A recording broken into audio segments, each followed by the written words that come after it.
Eu sou Bruce Arroyo. Posso fazer uma viagem de negócios por alguns meses, enquanto minha esposa, Sherry, está em casa. Nunca suspeitei dela de nada e sempre confiei nela. Eu acreditava no amor dela e não queria perdê-la. E um dia, quando voltei de uma viagem de negócios, me deparei com uma dura realidade, e nunca vou esquecer esse dia na minha vida. A percepção de que seu cônjuge foi infiel a outra pessoa sempre vem inesperadamente, e acredite, isso acontece de várias maneiras, mas a maneira como descobri foi o cenário mais terrível possível. Aquele dia foi completamente comum, nada pressagiava problemas, e o clima não era nada especial. À noite, voltando para casa após uma viagem de negócios, eu esperava abraçar minha esposa Sherry, com quem eu estava junto há 6 anos, mas ela não estava em casa. Sherry trabalhava meio período em uma seguradora, onde um novo colega chamado Lawrence tinha aparecido recentemente. A ausência dela não me alarmou no começo, mas com o tempo comecei a me preocupar. Minha preocupação atingiu o ápice quando a campainha tocou. Esperando ver Sherry sem as chaves, encontrei 2 policiais na porta. Sr. Bruce Arroyo, um deles perguntou calmamente. Confirmando, senti uma premonição de problemas me envolvendo. A polícia trouxe notícias piores do que qualquer coisa que eu poderia ter imaginado. Eles me informaram que Sherry não estava mais conosco, ela havia sido encontrada morta, retirada do rio. As palavras dos policiais soaram como em um sonho, e não posso reproduzi-las literalmente. Minha dor era indescritível. Passei os dias seguintes em lágrimas, rezando a um Deus em cuja existência eu nunca acreditei, sobre as razões para tamanha crueldade do destino. Eu estava perdido em memórias, vasculhando os pertences pessoais de Sherry, incapaz de aceitar que nunca mais os veria nela. As pessoas tentavam me consolar, mas suas palavras soavam vazias. Ligar para os pais de Sherry, que moravam no exterior, foi um dos momentos mais difíceis. Quando parecia que não poderia piorar, a situação piorou ainda mais. Ninguém conseguia entender como Sherry foi parar no rio naquele dia e por que ela estava naquela parte da cidade. Os resultados da autópsia mostraram que, antes de sua morte, ela havia tomado uma grande quantidade de comprimidos, provavelmente pílulas para dormir. Naquele dia, quando a conversa se voltou para o suicídio, embora não diretamente dirigida a mim, me vi confrontado pela polícia na minha porta. Eles me avisaram que, quando eu estivesse pronto, teria que ir à delegacia para uma conversa. Parte de mim se recusou a acreditar que Sherry pudesse ir tão fundo, muito menos encontrar algum sentido nisso. No fundo, eu ainda esperava vê-la entrar pela porta com aquele mesmo rosto sorridente e encantador pelo qual eu tinha me apaixonado irremediavelmente à primeira vista. Depois que a polícia foi embora, finalmente reuni forças para abrir meu laptop e verificar meu e-mail. Foi quando encontrei a carta ao lado do laptop, o que virou minha vida de cabeça para baixo ainda mais. Foi escrita por Sherry, claramente visível que a tinta estava borrada por suas lágrimas. Meu querido e amado marido, quando você ler isto, eu estarei longe. Sinto muito por partir seu coração, mas não posso mais viver assim. Não consigo me perdoar pelo que fiz ao nosso casamento. Ela falou sobre aquela noite em que Lawrence a manteve depois do trabalho, supostamente para ajudar com a papelada, mas suas intenções eram diferentes. Ela tentou resistir, mas perdeu as forças e acabou cedendo. Depois que ele se aproveitou dela, ele mostrou uma gravação de vídeo, ameaçando mostrar para todo mundo se ela não se submetesse a ele novamente. Cheguei em casa e chorei até de manhã. Eu teria lhe contado imediatamente, mas você estava em uma viagem de negócios. Na época do seu retorno, Lawrence ameaçou me expor a você, nossos amigos, meus pais, o mundo inteiro. Eu estava sozinha e não conseguia encontrar uma saída, então cedi às suas exigências.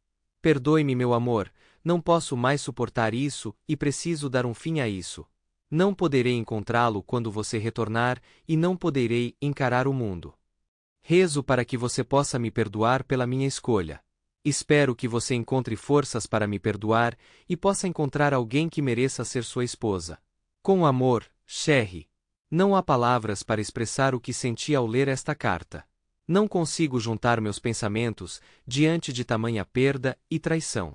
Nunca ousei ir à polícia, o pensamento nem passou pela minha cabeça. Agora entendo que se eu tivesse agido diferente, minha história teria se desenrolado de forma diferente. Sentado sozinho, lembrei-me do nosso primeiro encontro. Em vez da universidade, escolhi uma vida no mar, ingressando na marinha mercante, e logo me vi em um superpetroleiro, perdido no meio do oceano. A empresa não achou necessário treinar os novos recrutas por muito tempo, acreditando que a melhor maneira de nos testar era nos jogar em águas profundas e ver se afundaríamos ou aprenderíamos a nadar. Meus primeiros anos no mar foram uma provação, enjoo, saudade de casa e paradas em portos ao redor do mundo. Apesar das breves visitas, nosso uniforme e salário nos tornaram populares entre as mulheres locais, embora eu tentasse evitar profissionais. Meu primeiro encontro sério em terra poderia ter terminado de forma diferente se não fosse por minha condição naquela época. Bêbado, eu dificilmente teria notado a diferença. Mas tudo mudou quando a empresa me encontrou uma nova designação em terra no escritório técnico. Fiquei satisfeito com a nova direção da carreira, embora me tenham prometido a chance de retornar ao navio se eu quisesse. Mas na terceira semana em terra, conheci Sherry em uma festa. Ela era diferente das outras. Até aquele momento, eu raramente passava uma noite com uma garota sem acabar na cama com ela, a menos que estivesse muito bêbado ou envolvido em uma briga. Sherry era diferente, e parece que foi ela quem propôs levar nosso relacionamento a um novo patamar um mês depois. Decidimos ir em frente, e um ano depois nossas vidas se estavam intimamente interligadas por laços conjugais. Mas depois de 6 anos, tudo terminou abruptamente, e eu, enxugando as lágrimas, jurei que alguém pagaria por tirar Sherry de mim. No meu coração, não havia dúvidas de que havia apenas uma pessoa em quem eu poderia desabafar minha dor. Eu sabia que deveria ter recorrido à polícia, mas, em vez disso, me vi em pé na frente da porta da seguradora, sem saber como cheguei lá. Ignorando os olhares interrogativos do administrador, fui direto para o escritório de Lawrence. O agente de seguros, que me pareceu, sabia mais do que dizia. "O que você fez com minha esposa?" Minha voz, cheia de raiva, soou quando encontrei seu olhar. Lawrence pulou, criando uma barreira com a mesa entre nós, e começou a se desculpar, mas eu o interrompi. "Você estava chantageando ela, não estava?" "Isso é absurdo", ele gritou de volta, insistindo que eu não tinha provas. Mas quando mencionei a carta que poderia confirmar sua culpa, Lawrence empalideceu. "Vamos ver o que a polícia tem a dizer", exclamei, segurando a carta bem na frente do rosto dele. Algo dentro de mim clicou quando ele tentou me atacar. Apesar da vantagem de seu tamanho, eu estava mais preparado para a luta, graças à experiência adquirida nos cantos mais difíceis do mundo. Ele provavelmente não dava um soco desde os tempos de escola. Perseguindo-o ao redor da mesa, rapidamente percebi que sua tentativa de me bater foi tão desajeitada que eu poderia facilmente evitá-la. Mas não me esquivei. Em vez disso, contra-ataquei com socos, derrubando-o e comecei a desferir mais golpes. De repente, senti que estava sendo puxado para longe. A polícia, atraída pelo barulho, irrompeu e me arrastou para fora do escritório, onde eu tinha acabado de espancar Lawrence, subindo em uma cela, com dores por todo o corpo e cheio de raiva. Não sentia arrependimento. Eu ansiava por justiça para minha esposa, e apesar da ausência de um assassinato, percebi a profundidade do meu ódio por Lawrence. Foi o momento em que realmente entendi o que significa sentir aversão por alguém, e, embora tenha sido uma experiência difícil, de alguma forma me ajudou a aliviar a dor da perda. Sempre pensei que uma pessoa tem uma quantidade limitada de emoções, e agora, dominado pela tristeza, depois que Lawrence foi brutalmente espancado no hospital, senti a tristeza dar lugar à raiva. Percebi que talvez tivesse que pagar por minhas ações, mas considerando a evidência da chantagem de Lawrence que eu tinha, me confortei com o pensamento de que ele sofreria ainda mais diante do tribunal. Essa perspectiva me acalmou um pouco, até que percebi que tinha esquecido de fazer uma cópia da carta importante de Sherry. No momento em que a polícia me levou para fora do escritório de Lawrence, ficou claro que sem aquela carta, as coisas não iriam a meu favor. Eu me convenci de que a verdade prevaleceria e as evidências seriam encontradas, mas isso não aconteceu. Vendo a condição de Lawrence, duvidei que ele pudesse evitar as consequências, mas sua secretária, interrogada pela polícia, negou ter visto a carta. Eu literalmente rezei e implorei em lágrimas para que a polícia investigasse a situação, mas meus esforços foram em vão. No final, tudo se resumiu à palavra dele contra a minha, e meu estado mental na época foi questionado. Parecia que o detetive acreditou em minhas palavras, mas sem evidências, reconhecer minha correção era impossível, e o caso chegou a um impasse. Lawrence não apenas decidiu apresentar queixa contra mim por agressão, mas seu advogado também insistiu em minha detenção até o julgamento, argumentando que minha liberdade representava uma ameaça ao seu cliente. No final, Lawrence foi absolvido, embora tivesse muito com o que se preocupar, mas não com sua segurança. Meu ódio por ele estava à beira da sobrecarga, mas considerando as circunstâncias, o julgamento poderia ter sido pior. Não pude deixar de sorrir ao ver Lawrence mancando, vir para a frente para testemunhar, as marcas dos meus golpes ainda visíveis em seu rosto. Ele evitou fazer contato visual comigo, enquanto eu nunca desviei o olhar. Eu me pergunto se isso influenciou a decisão do júri. A promotoria tentou me retratar como perigoso por causa do meu interesse em boxe, mas meu advogado ressaltou que o boxe era apenas um hobby escolar para mim e não tinha nada a ver com o caso. Pensei, se o boxe os preocupava, o que dizer do futebol? Afinal, foi com as minhas pernas que causei mais dano a Lawrence quando ele tentou se esconder debaixo de uma mesa. Justamente quando meu caso parecia condenado, algo aconteceu que pendeu ligeiramente a balança a meu favor. Isso ocorreu durante o interrogatório de Lawrence, quando meu advogado perguntou sobre sua opinião sobre minhas ações contra ele depois que fui acusado pela promotoria de levar minha esposa ao suicídio. Tal acusação foi feita pelo promotor, causando comoção no tribunal. O juiz, pesando suas palavras, advertiu meu defensor para ser mais cuidadoso em sua formulação e ordenou que o júri desconsiderasse essa questão. Continuando com esse tema, meu defensor esclareceu com Lawrence se ele realmente acreditava que minhas ações foram motivadas por sua pressão sobre minha esposa. Assim que ele terminou a pergunta, uma onda de indignação varreu o tribunal novamente. O juiz levou 10 minutos para restaurar a ordem, depois dos quais ele repreendeu severamente meu advogado e negou o pedido de intervalo do promotor, aparentemente complicando ainda mais a situação para a promotoria. Quando chegou a minha vez de testemunhar, o tópico mais uma vez mudou para meu conflito com o empregador da minha falecida esposa. Ela agiu sem pensar, me deixando em paz, mas decidi não guardar rancor daqueles que revelaram meus segredos, embora não planejasse tomar nenhuma atitude. Um ano depois, fiquei feliz em retornar ao meu emprego anterior, embora me sentisse um pouco desconfortável lá, especialmente no primeiro ano. Blaver, apesar de tudo, conseguiu abrir um novo escritório, mas eu não tinha esquecido suas ações passadas e decidi que ele merecia uma lição. Numa noite de inverno, esperei por ele do lado de fora do escritório. Embora ele não pudesse ter certeza da minha identidade, eu tinha um álibi. Eu poderia ter causado sérios danos a ele, mas escolhi me limitar a uma lição. A polícia me interrogou, mas eu tinha um álibi sólido, pois estava passando um tempo com amigos em um navio. Com o tempo, comecei a me perguntar se eu realmente gostava da pessoa que eu havia me tornado. A vida estava parada, e eu não sabia o que aconteceria em seguida.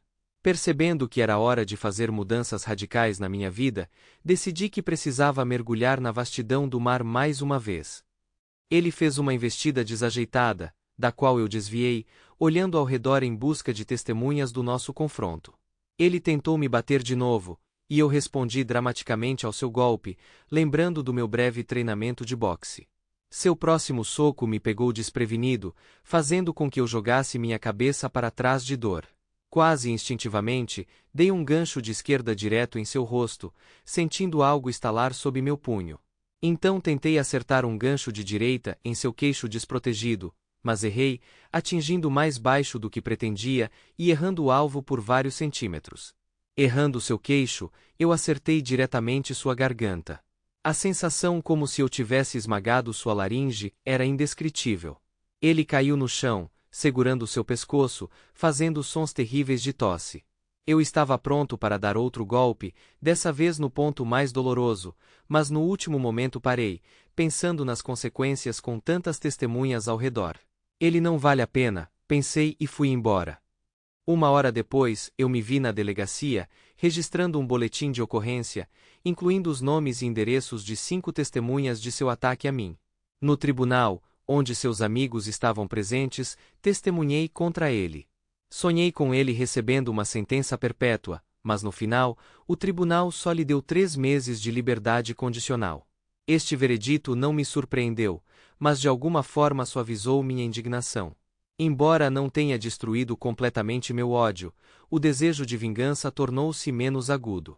Comecei a me convencer de que, apesar de suas ações terem levado ao suicídio de minha esposa, ele não pretendia tal resultado. Minha culpa por não estar em casa naquela noite, quando ela voltou, também começou a me corroer. No entanto, decidindo que meu ódio estava me corroendo por dentro, procurei a ajuda de um psicólogo. Essa pessoa, não entre os especialistas caros, mas com rica experiência de vida, me aconselhou. Para superar a tristeza e o ódio, eu precisava perdoar meu ofensor. Se não o fizesse, continuaria infeliz. Seguindo seu conselho, percebi que o perdão tinha que ser pessoal e decidi encontrá-lo pessoalmente. Não foi fácil, mas o conselho provou estar correto. Levou 3 dias para encontrá-lo, e a essa altura, ele já estava trabalhando em um escritório, lidando com reivindicações de seguro de carro após perder sua licença devido à condenação. Esse passo me ajudou a encontrar paz e seguir em frente com minha vida. Ele claramente não estava ansioso para se encontrar comigo, mas consegui convencê-lo do contrário. Então nos encontramos cara a cara em território neutro, escolhendo um banco isolado em um parque. Sentamos, evitando contato visual direto, ambos desejando terminar essa interação desconfortável o mais rápido possível. Então meu psicólogo insistiu que eu te perdoasse. Soltei as palavras presas na garganta, mas estava determinada a dizê-las e desaparecer. Ele ficou surpreso ao ouvir isso. Eu te perdoo, eu disse, tentando fazer as palavras soarem mais convincentes com a repetição. Eu sei o que você fez com minha esposa, mas eu te perdoo. Por quê? Porque eu preciso seguir em frente, expliquei, embora por dentro eu sentisse que isso não resolveria todos os meus problemas. A reação dele foi surpreendente. Ele riu das minhas palavras, alegando que só tinha estado com ela uma vez e que, como ele disse, estava longe de ser uma lembrança de uma noite agradável. Eu me esforcei para manter a compostura, segurando firmemente os braços do banco para evitar me lançar sobre ele. Arroio, ele riu, ela nem era boa nisso. Essas palavras foram a gota d'água, e eu perdi o controle. Embora eu tenha buscado perdão no começo da reunião, suas palavras desencadearam uma tempestade de emoções em mim, e eu cedi aos meus punhos. Lembro-me de como ele implorou por misericórdia, quando eu o bati, e de seus gritos, enquanto eu continuava a espancá-lo. Os detalhes daquele momento desapareceram da minha memória, mas eu o deixei lá, no banco, e fui embora sem olhar para trás. Dias depois, eu estava indo para meu navio com destino à Arábia Saudita e teria ficado surpreso ao descobrir que consegui chegar lá sem ser preso. Eu não tinha certeza se matei a vítima ou não, mas foi o suficiente para eu saber que cumpri minha promessa de vingar Sherry sem me sentir um assassino. Meu ódio se dissipou inesperadamente, assim como o psicólogo previu. Ao longo dos anos, continuei minha vida, me tornei um capitão assistente, encontrei um novo amor e tive filhos que se tornaram meu tudo. Mas de tempos em tempos meus pensamentos voltavam para Sherry, imaginando o que aconteceria se sua vida não tivesse sido interrompida tão cedo. Embora eu buscasse conforto em minha nova família, no fundo eu ainda sentia falta de Sherry. Esse é o fim da história. Você acha que, do ponto de vista moral, a vingança do personagem principal é justificada? Porque a esposa do personagem principal tinha medo de contar a verdade ao marido. Acreditamos que o personagem principal seguiu o caminho da correção. Ele queria perdoar o homem que chantageou sua esposa e se dispersar pacificamente. Um colega começou a tirar sarro do personagem principal e de sua esposa. A questão é, que reação ele esperava? O personagem principal cometeu um ato terrível, um crime, e por isso ele deve ser punido na prisão. Mas não se pode presumir que foi cometido assim. Do ponto de vista moral, o herói agiu justificadamente. Ele foi à reconciliação e foi provocado. Mas, do ponto de vista legal, ele deveria ser punido na prisão, já que decidiu pôr fim ao assunto. A esposa do personagem principal ficou intimidada. O personagem principal estava em viagens de negócio e não conseguia guardar tudo para si. Ela provavelmente queria contar tudo como ele voltaria para casa, mas era tarde demais. Consciência mais medo fizeram seu trabalho e levaram a um triste fim. Não esqueça de se inscrever em nosso canal e colocar like para não perder novas histórias, não menos emocionantes e interessantes. Boa sorte!